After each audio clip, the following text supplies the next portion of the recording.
Topic है chemical messengers. ठीक है, केमिकल मैसेंजर 5 टाइप्स के होते हैं। Local chemical hormone, pheromones, hormones, neurotransmitter and neuropeptides. पहला हम देखते हैं local chemical hormone. Local chemical hormone कहने का मतलब लोकल लोकल वर्ड से हम देखते हैं जो सेम एक पर्टिकुलर एरिया में ही रहते हैं। जैसे एक पर्टिकुलर एरिया की जो सेल होती है ना, तो वहीं पर जो हार्मोन है, ये मैसेंजर है, ये जो केमिकल है, वो वहीं पर जो है वो संश्लेषित होगा और वहीं पर वो सेल को टारगेट करेगा और उसी सेल के यूज में आएगा। ठीक है, जैसे हम एग्जांपल ले लेते हैं यहाँ पे गट सेल का। गट सेल क्या करती है?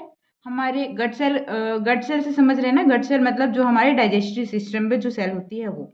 तो गट सेल एक हार्मोन है ल्यूमोन, उसको रिलीज करती है और ये ल्यूमोन जो हार्मोन है वो डाइजेशन को रेगुलेट करने का काम करते हैं। ठीक है, और दूसरा हम देख लेते हैं यहाँ पे मास्ट सेल।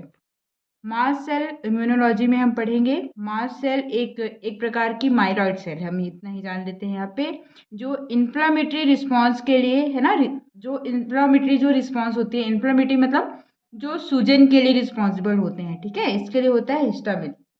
दूसरा हम देख लेते हैं यहाँ पे फेरोमोन। फेरोमोन का मतलब होता है जैसे ह्यूमंस में है ना, हम देखते हैं कि अगर हमें पसीना निकलता है तो हमारा हर एक जन का पसीना का जो स्मेल होता है वो अलग होता है। सेम वैसे ही फेरोमोन्स भी एनिमल्स, जो जंतु होते हैं उनके द्वारा सिक्रीट रिलीज किए जाते हैं। किसमें?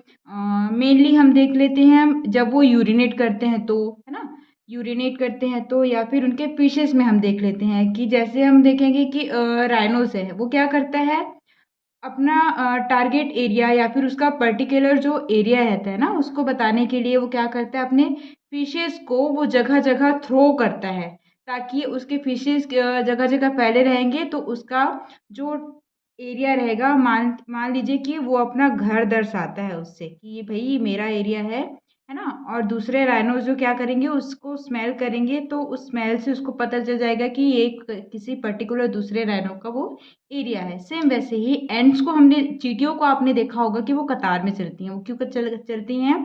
क्योंकि जब जो मेन चींटी होती है ना, वो क्या करती है, वो एक केमिकल सिक्रेट करती है, जिसके थ्रू सारी चींटियां उस केमिकल को स्मेल करती हुई उसके पीछे पीछे चलती रहती है रास्ते के थ्रू। अगर कभी आपने देखा होगा कि उन कतार में अगर आपने उंगली रख दी, या आता है ना एक चौक आता है लक्ष्मण रेखा, उसको अगर आपने रख दिया वहां पर, है ना, तो वो जो चींटियों को देखना, आप उस घेरे के अंदर में ही वो मर जाती है। क्यों? क्योंकि उनको सिग्नल नहीं मिलते और वहीं पर ही वो कंफ्यूज हो जाती है और उनको वहां पर एंजाइटी के कारण वो उनका डेथ हो जाता है। ठीक है, तो फेरोमोन्स क्या है वो? फेरोमोन्स एक ऐसे केमिकल है जो सेम पर्टिकुलर ना, कोई अलग जाति का एनिमल उस एनिमल के केमिकल को स्मेल नहीं कर पाएगा। ये हवा के थ्रू दूसरे एक जगह से दूसरी जगह में फैलते हैं। ठीक है, अब तीसरे में हम आते हैं हॉर्मोन्स। हॉर्मोन्स क्या होते हैं? स्टिमुलेटर्स होते हैं, उत्प्रेरक होते हैं, किसी भी चीज को और एक्स्ट्रा बढ़ाने का काम करते हैं। ये होते हैं हमारे अंतःस्रावी ग्रंथि में पाए जाते हैं। ये क्या होता है, यहाँ पर हम देखते हैं ये सिक्रेटरी रीजन है। मान लीजिए ये एंडोक्राइन ग्लैंड है कोई भी, है ना, और ये ग्लैंडुलर ग्लैंड से ही ये सिक्रीट होते हैं, रिलीज होते हैं। किसमें? ब्लड वेसल्स में, हमारी खून की जो वेसल्स होते हैं ना, उसमें उसमें उसके थ्रू किसी भी एक पर्टिकुलर टारगेट सेल पे आते हैं, है ना, जहाँ पर उस जगह पे उस हार्मोन की ज़रूरत होती है, वहाँ पर वो ब्लड के थ्रू आकर उस जगह उस काम को रिस्पॉन्स और एक्स्ट्रा बढ़ाने का काम करते हैं। तो हॉर्मोन्स क्या होते हैं? हॉर्मोन्स के टाइप्स हम देख लेते हैं, किसके बेसिस पे? स्ट्रक्चर के बेसिस पे। तो प्रोटीन में आ जाएगा इंसुलिन और आपका ग्लूकागॉन। दूसरा है अमीनो एसिड, है ना, अमीनो एसिड में आता है thyroxine, epinephrine and non epinephrine. अब हम थर्ड देखते हैं पॉलीपेप्टाइड। पॉलीपेप्टाइड क्या होती है? अमीनो एसिड की लॉन्ग चेन होती है ना, इसमें आएगा एडीएच और आपका आएगा ऑक्सीटोसिन। थर्ड हम देखते हैं स्टीरॉइड्स। स्टीरॉइड में आएगा आपका एस्ट्रोजन, जो फीमेल गोनाड्स में होते हैं। दूसरा आएगा कॉर्टिसोन, जो एड्रीनल कॉर्टेक्स से रिलीज होते हैं। और तीसरा है आपका टेस्टोस्टेरोन, जो मेल गोनाड्स में पाए जाते हैं। अब आपका हम यहाँ पर देखते हैं फोर्थ जो केमिकल मैसेंजर्स है वो है आपका न्यूरो ट्रांसमीटर्स होते हैं। न्यूरो ट्रांसमीटर एक ऐसे सब्सटेंस होते हैं स्टिमुलेटर्स को केमिकल को रिलीज करते हैं टारगेट सेल पे, और किसी भी एंजाइम जो पर्टिकुलर एंजाइम होती है जो उस रिस्पॉन्स को इनहिबिट करती है उसके थ्रू उस टारगेट उस उसके उसके थ्रू उस चीज़ को क्लोज कर देते हैं। अब यहाँ पर हम देखते हैं न्यूरोपेप्टाइड।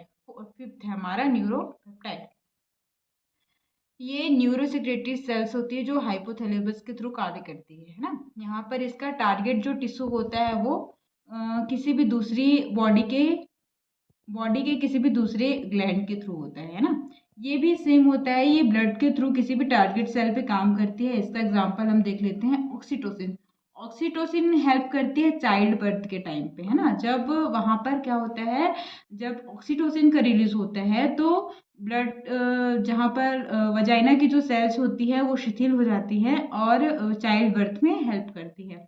तो आज के लिए हम इतना ही देखते हैं, और बाकी और यहाँ पर मैं बताना चाहूँगी फेरोमोन्स के लिए अगर आपको डिटेल्स में जानना है तो आप मुझे कमेंट करिए और बताइए कि आपको कैसा लगा।